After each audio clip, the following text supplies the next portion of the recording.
You help people discern whether God is calling them to mission and what form that might take. Yeah, some of the things that I'm sort of a big picture person, so sometimes we get caught up in this little dot, what is it I'm going to do?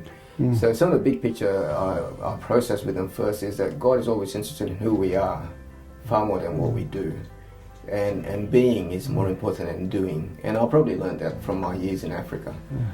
Because for many of the African people I interacted with, it didn't matter what I did, it's who I was, the relationship. And upon that foundation, then you can share and things like that. So firstly, God calls us to be His sons and daughters. I try to keep life simple. Jesus says, come follow me, and I'll make you fishers of people. Now then the response of the disciples in Mark 1, we read, is that at once they left their nets and followed Him. To be honest, I think a lot of us can't figure out what does God want me to do, because we haven't settled that question, is who we are. Peter, in leaving his nets, meant that he left his identity and his security, and he became a follower of Jesus. I think the challenge for us is that we often define ourselves firstly like I was a doctor or a pastor or an accountant, teacher. That's who we are. Then in terms of security, it's still our comfort, safety, health, my superannuation plan, all those things. And then we try to squeeze into that as among all those choices, following Jesus. And then we're trying to discern where does Jesus want us to follow Him. Whereas if we put that to the top, I'm first and foremost a child of God, I follow Jesus, I think the other questions will be sorted out more straightforward. But if I'm obsessed about my safety, then it really limits.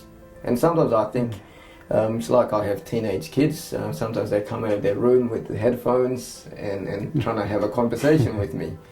And I don't even reply, I just go like this. So until they remove the headphones, actually both, not just one, I'm not going to have a conversation with them. And I think that's a picture that sometimes we have our headphones, the music of our own making, and we're saying, God, I can't hear you. Well, maybe we need to remove our headphones, our personal ambition, agenda, lay it all down. That's what to surrender means.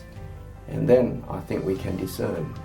Now, having said that, there is a place to discern whether the way God has gifted me and given me skills. I tend to think in terms of overlapping circles.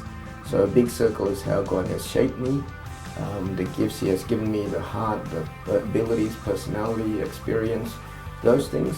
Then what about how God has shaped the church that I'm part of? I had a conversation, for example, years ago. A family were exploring, where shall we serve overseas? And it seems so complicated to them. I asked them, does your church have a vision for global mission? He says, oh yeah, we've been praying for years about a people group that have never heard of Jesus in a particular country in Asia.